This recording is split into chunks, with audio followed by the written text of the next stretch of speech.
questions or things?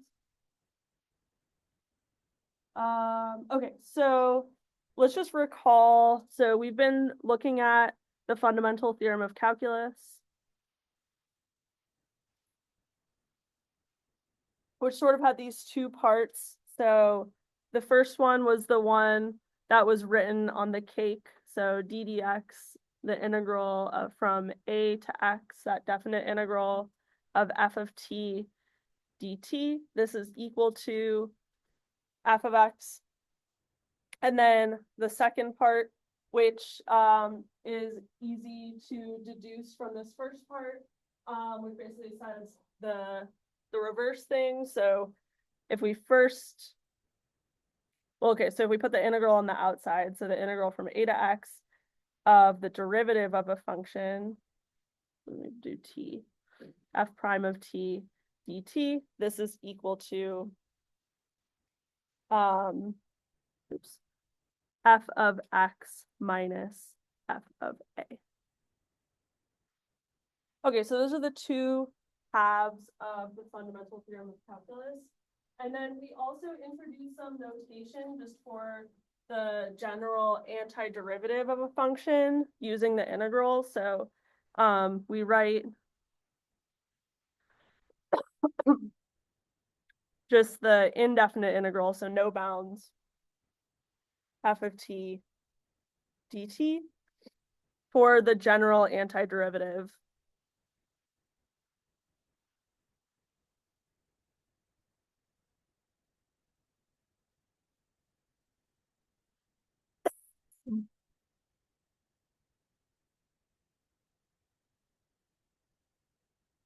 Of the function f. Yeah.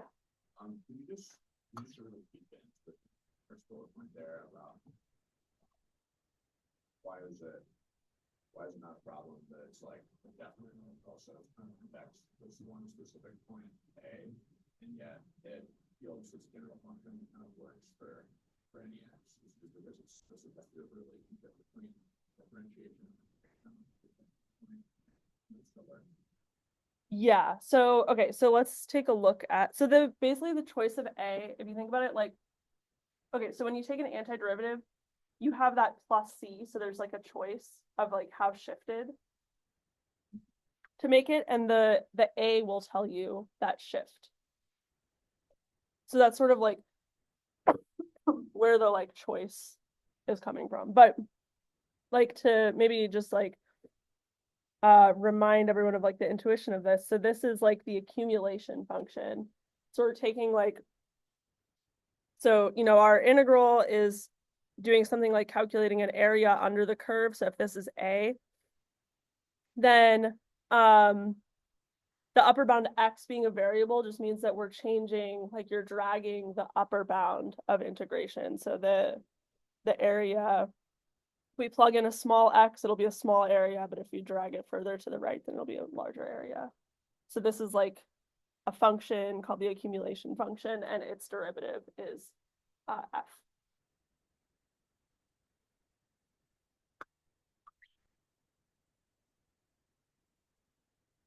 Are there other questions?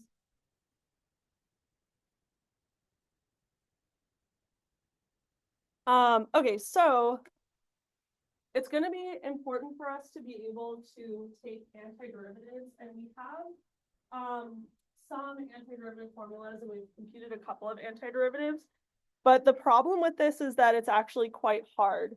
So let me give you a couple of examples to take a look at. Oops. So examples of antiderivatives.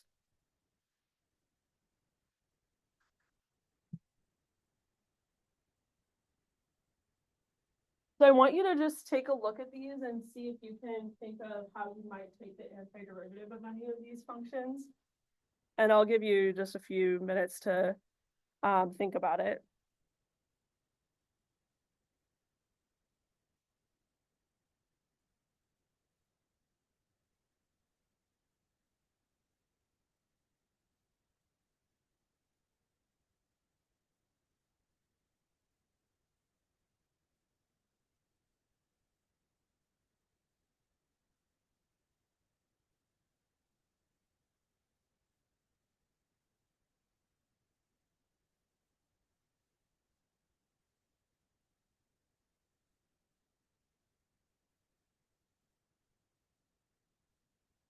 Okay, so just take a minute to think about if you can do any of these answer questions. We can think of a way to do it.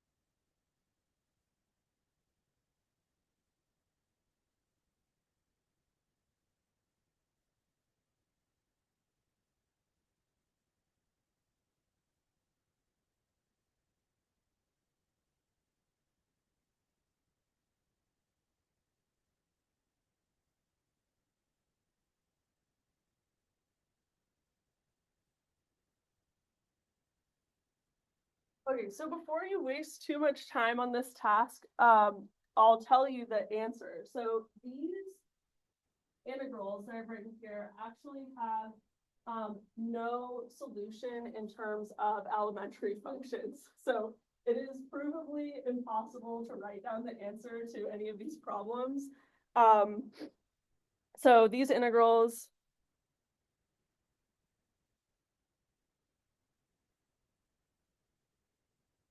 have no closed form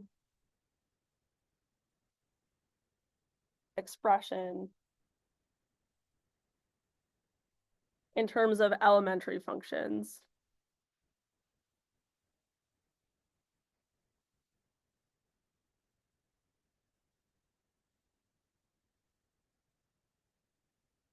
So anything you can write down with polynomials, rational functions, sine, cosine, exponentials, log, trig, and inverse trig. You're not going to be able to write down the answer to any of these using those. So I wanted to show you these just to illustrate that it is actually kind of easy to write down integrals that cannot be solved. But nonetheless, there are techniques for solving lots of integrals. And so today, what we're going to do is learn how to reverse the chain rule.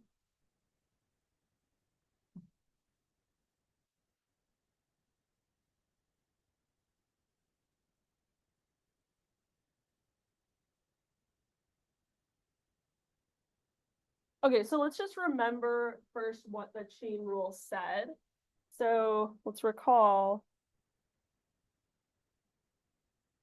So the chain rule was for taking the derivative of a composition of functions. So if we had something like f of g of x, and we wanted to take the derivative of that, then what you have to do is take the derivative of f, leave g in there, and then take the derivative of g and multiply that on the outside, right? Okay, so the idea of what we're going to do today is if we see something like this under an integral, then we're going to get this. So we want to learn how to identify or how to see expressions that look like this. So if you see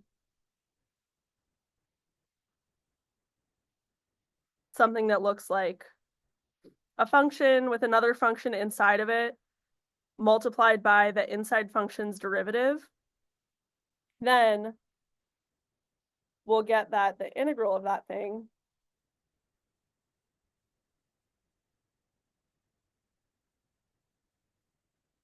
is equal to the composition f of g of x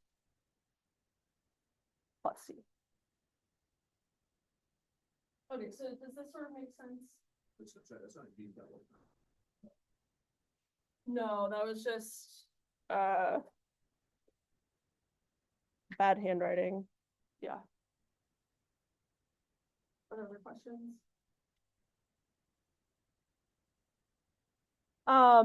Okay, so I'm gonna show you how this works with an example. And the technique that we're doing for this is called u-substitution. So here's how it works in an example.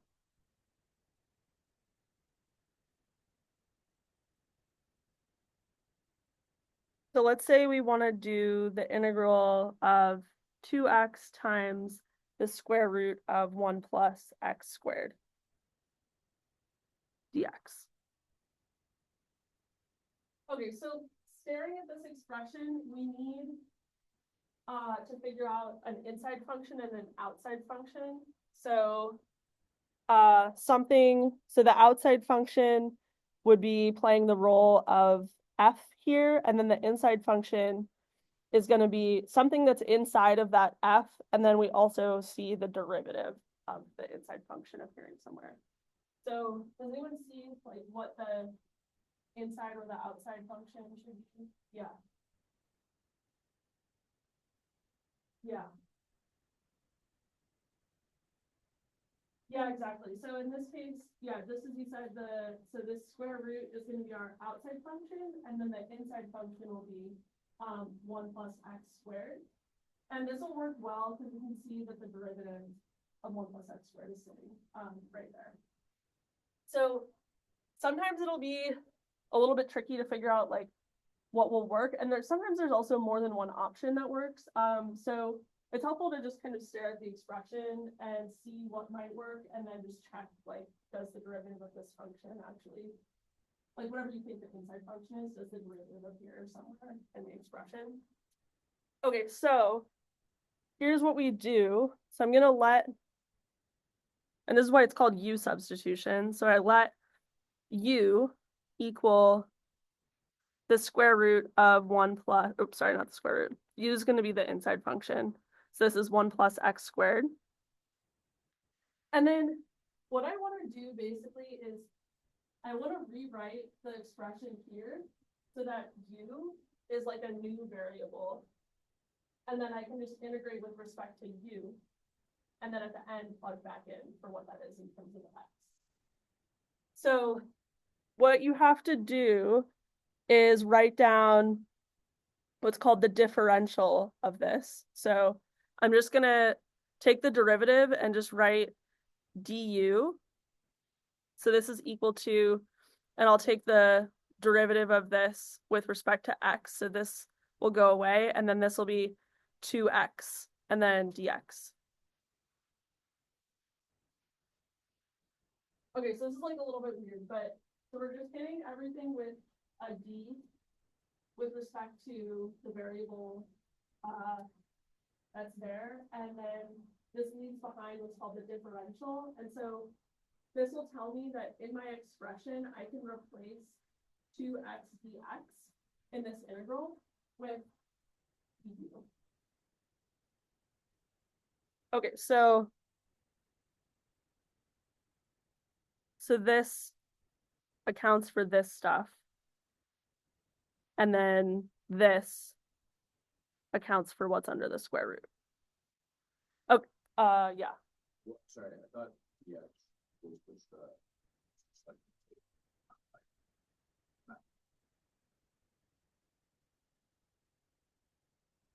Yeah.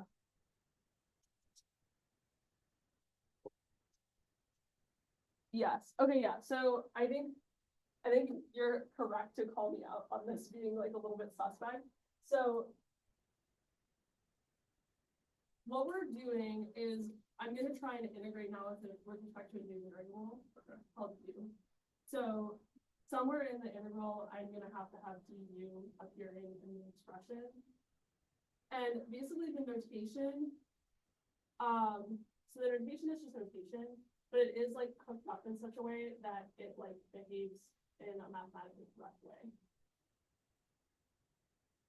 So like if I just take the derivatives and write these as du, then this actually, when I substitute this back into the integral, it does like accomplish the task of replacing this inside function, like all of this stuff, with a new variable. Are you happy with that explanation? I feel like yeah, okay, yeah. So let me rewrite this now with u's. So we get the integral of the square root of, okay, so I'm plugging in u here. And then this is du.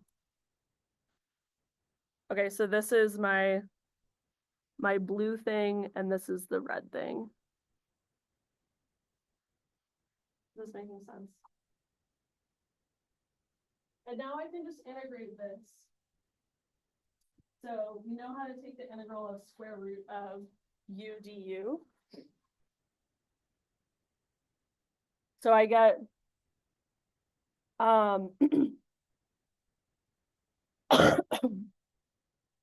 okay, so let me just rewrite this as u to the 1/2. I always think this is easier. Okay, so then I'm gonna get u, so I have to raise the power by 1, so I get 3/2, and then I have to cancel whatever I just put up there, so 2/3 plus c.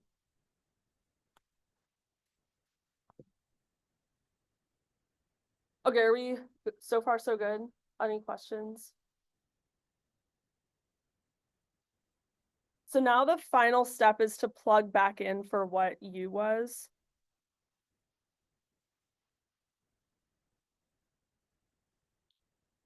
This was 1 plus x squared.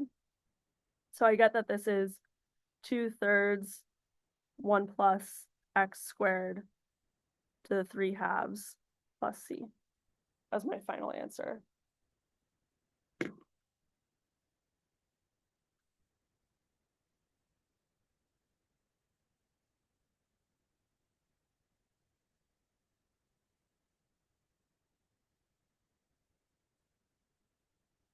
Okay, so let me write down like the theorem, the u-substitution theorem.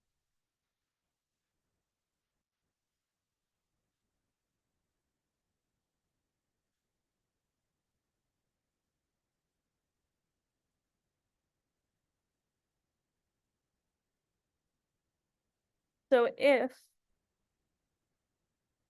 u, which is g of x, is differentiable on some interval,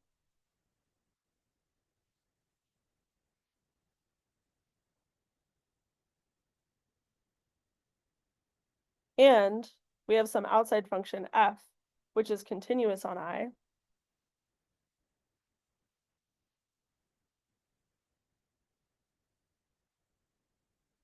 I think this should actually say continuous on g of I. Okay, then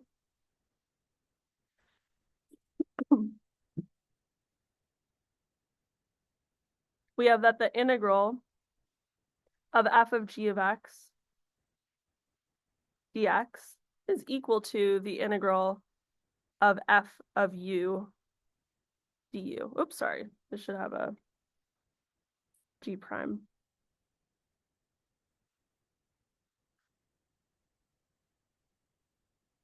Okay, so what is this theorem saying? It's saying that it is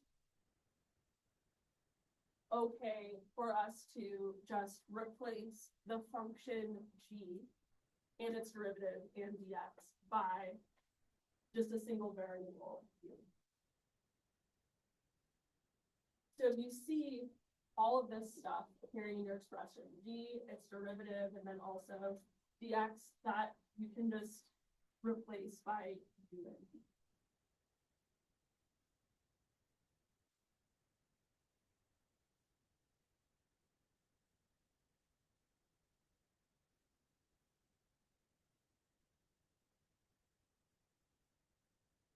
And so why is this true? This is exactly just the chain rule, but written using an integral. Yeah.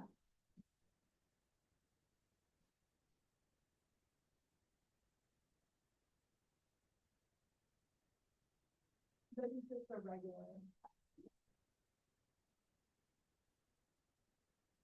Other question?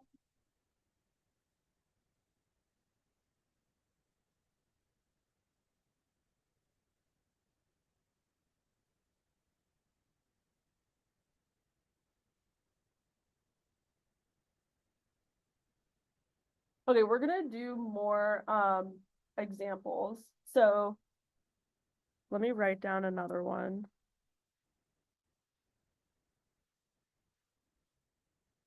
Okay, so let's do the integral of x cubed cosine x to the fourth plus 2 dx. Okay, so go ahead and take a minute, think about what the inside function and the outside function should be, and if you want, you can proceed and try to do the integral yourself, but in like a minute or two, I'll also do this.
For example, what is the outside function? You can say it. Yeah, so it'll be the cosine. And then the inside will be this guy, right? Okay, so this one has a slight complication, right? So when we take the derivative of this, we get 4x cubed, and we don't have a 4 here. So let's see how to deal with that. So I'm gonna let you, and this is how I like to organize the work too, is I'll just do all of the work on the integral just vertically going down this way, and then off to the side I'll write what u is and do the differential and stuff like that. So I'm gonna let u be equal to x to the fourth plus 2. So then my du is 4x cubed dx. And then let me go back to the integral and sub in everything. Okay, right. So let me do this first, actually. So, okay, so in this expression, we have, this is cosine of u, right? And then the stuff that's left behind after that is x cubed and dx. So what I'm going to do is isolate x cubed and dx in this expression. So I know that x cubed dx is equal to du over 4. So I'm going to replace x cubed dx by du over 4 when I rewrite this expression in terms of u. Okay, so I get the integral of cosine of u, and then the x cubed dx becomes du over 4.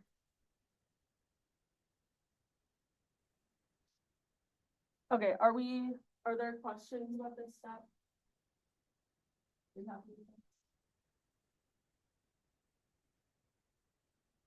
Okay, so I can pull the 1/4 out. So this is just the integral of cosine u du. And what is the antiderivative of cosine? That's just going to be sine. So we get 1/4 sine of u plus c. And then I'll just plug back in for u.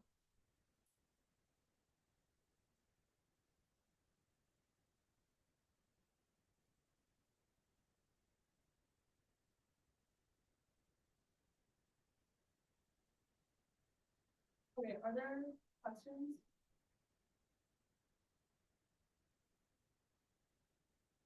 Um, okay, I'm gonna give you um two to work out on your own, and I'll give you like 5 minutes for this. So here's two more examples. So take a minute just to try these. So the first one will be integral of cosine 5x dx, and the second one will be the integral of x divided by the square root of 1 minus 4x squared dx. So yeah, just take like 5 minutes or so and work out these two. And if you finish, you can check your answer with your neighbor.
Okay, so it's looking like we're mostly done. So let's talk about the first one.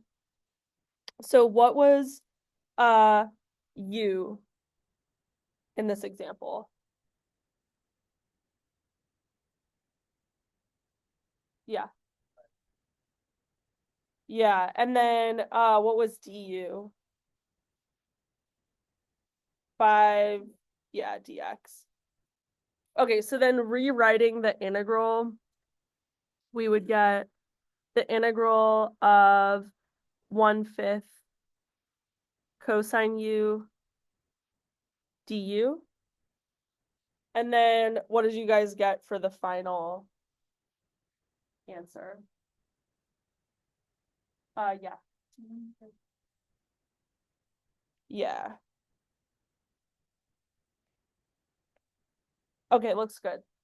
So I'm gonna not talk through the second one. I can just write down the answer in case you guys want it. So this one comes out to -1/4 square root 1 minus 4x squared plus c. Okay, so were there questions about those?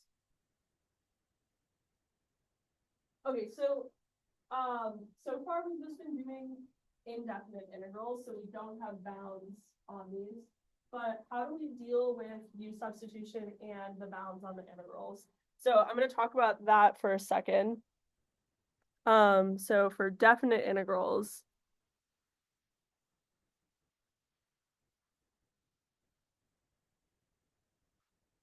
with u-sub,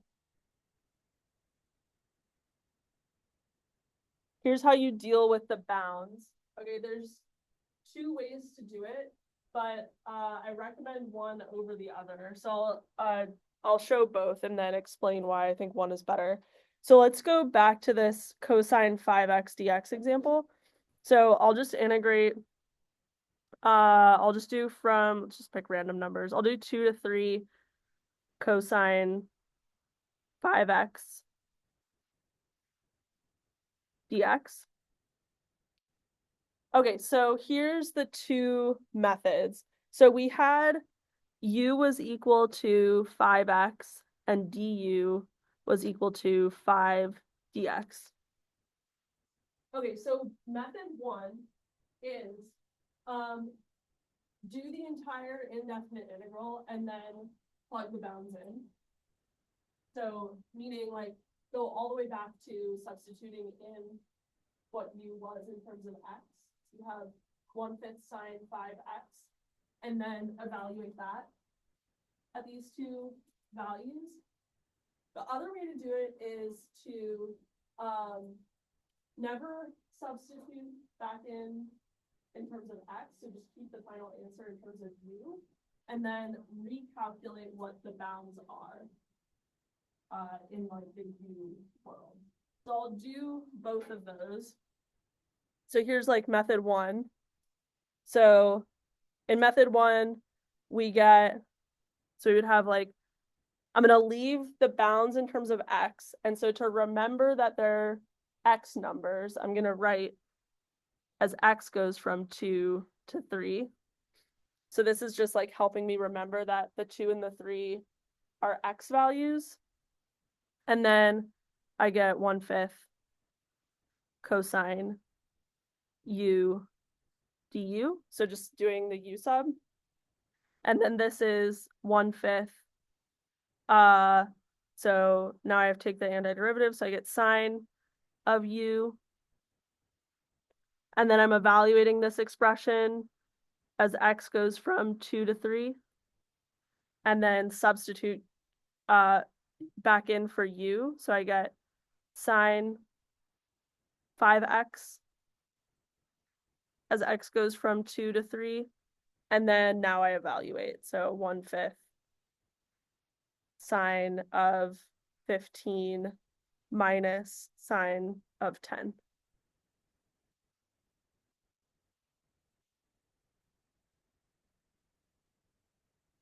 Okay, so basically in this method, you just do the entire u substitution normally, leave the bounds alone, and then substitute back in at the end. So here's version 2. So I also calculate, so in my little like right here where I'm saying what u is, I also need to plug in 2 and 3 to figure out what the u bounds are.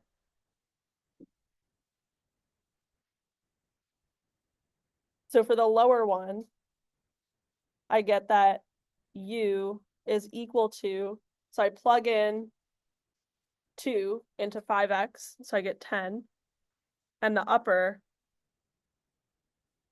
I plug in 3 into 5x and I get 15. And then I would rewrite my integral as the integral as u goes from 10 to 15, 1/5 cosine u du. Okay, does that make sense? So now we can just do this without ever going back to x. So I have 1/5 sine u evaluated at 10 and 15, and this is 1/5 times sine of 15 minus sine of 10.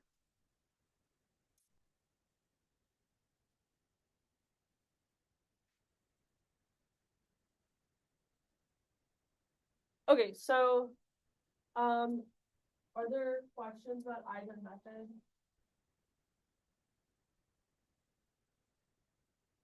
So let me make an argument in favor of this method. So this is the one that I actually like better, because I think that a lot of times sometimes mistakes are introduced in this step, or sometimes you forget to do this step altogether and then you end up just plugging in 2 and 3 in for u. The other thing that can happen is, say this was like minus 5x or something like that, like a decreasing function, then the upper bound can sometimes end up being smaller than the lower bound, that's fine, but sometimes people get confused and we'll flip them. So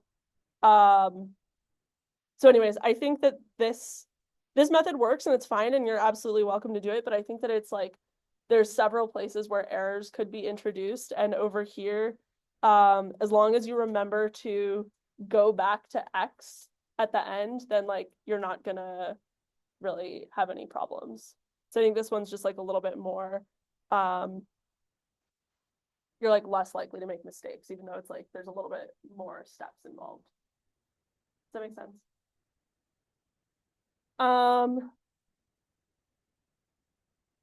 Okay, so I wanted to do one tricky example.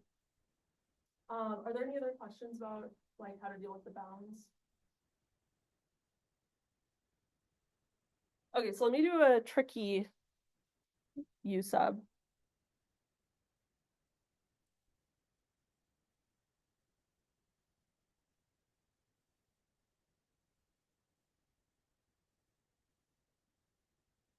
Okay, so I'm going to do the integral of the square root of 1 plus x squared times x to the 5 dx.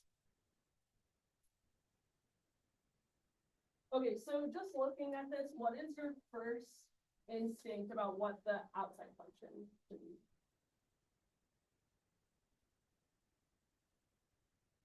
Yeah, maybe the square root should be the outside. And then that would make the inside function 1 plus x squared. But that's a little bit weird, right? Because x to the 5th is nothing really than 1 plus x squared. So let's just try it and see if we can figure out how to do this. So let's try having u be 1 plus x squared. And then du is equal to 2x dx.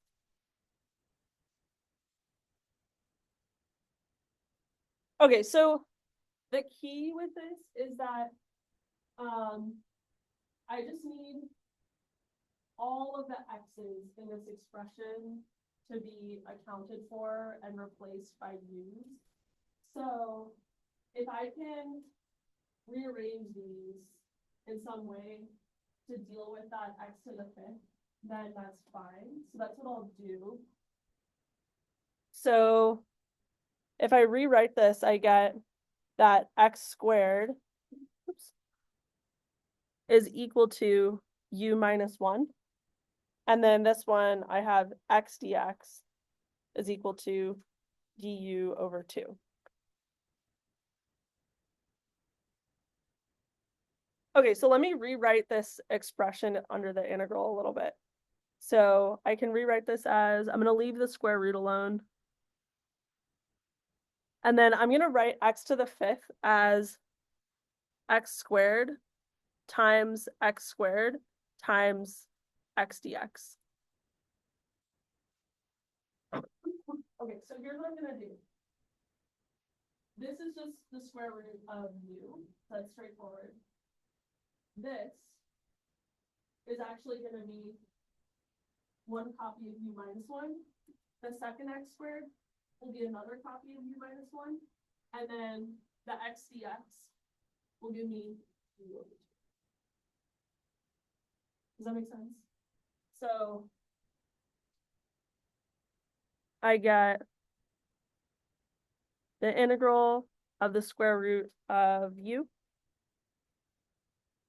And then I have 2 copies of x squared, which is u minus 1. And then I have x dx, which is du over 2.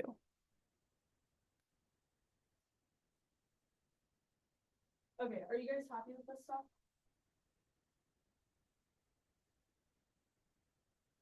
Okay, so now we can do this integral. So basically, right, okay, so why is this an integral that we can do? Well, what I have to do is just expand this out and then also rewrite this as u to the 1/2 and distribute it in, and then everything will just be like, it'll be like a sum of u to the fractional power things, which we know how to integrate. So, oops. Okay, so let me just work on expanding this out. So I'll pull out the 1/2 and the integral of, I'm going to rewrite this as u to the 1/2. And then this is, I'll expand it, u squared minus 2u plus 1 du. So then I'm going to distribute the u to the 1/2 in. So I get 1/2 integral u to the, what is it, 5/2? 2 plus 1/2 is 5/2. Yes, okay. Minus 2u to the 3/2 plus u to the 1/2 du.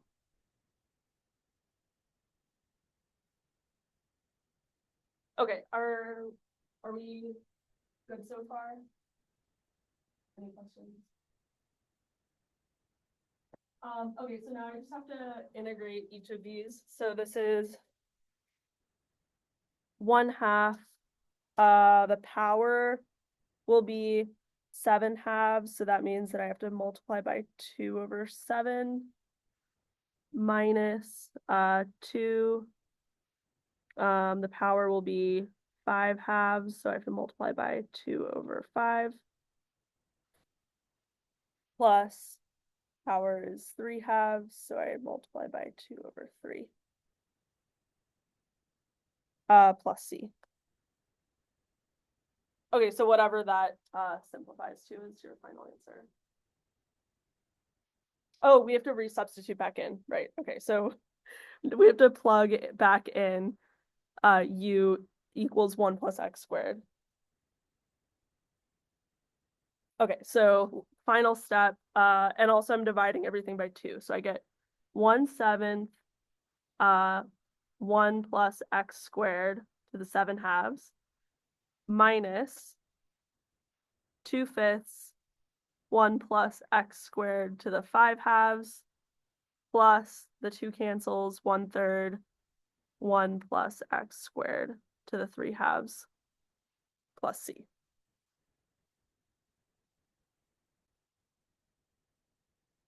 Okay, so that's then. Other questions? Okay, so there's not so much time left, but I'll give you, let me just write down a couple of problems that are more of this like tricky flavor of u-substitution, so you could try those.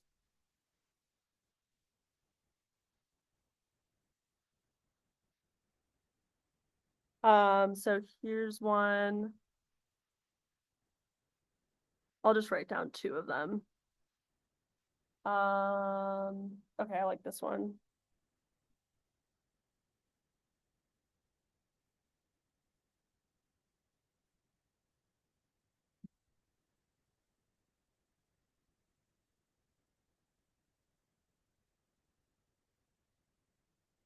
Okay, yeah, let's leave it at that. So you can try these.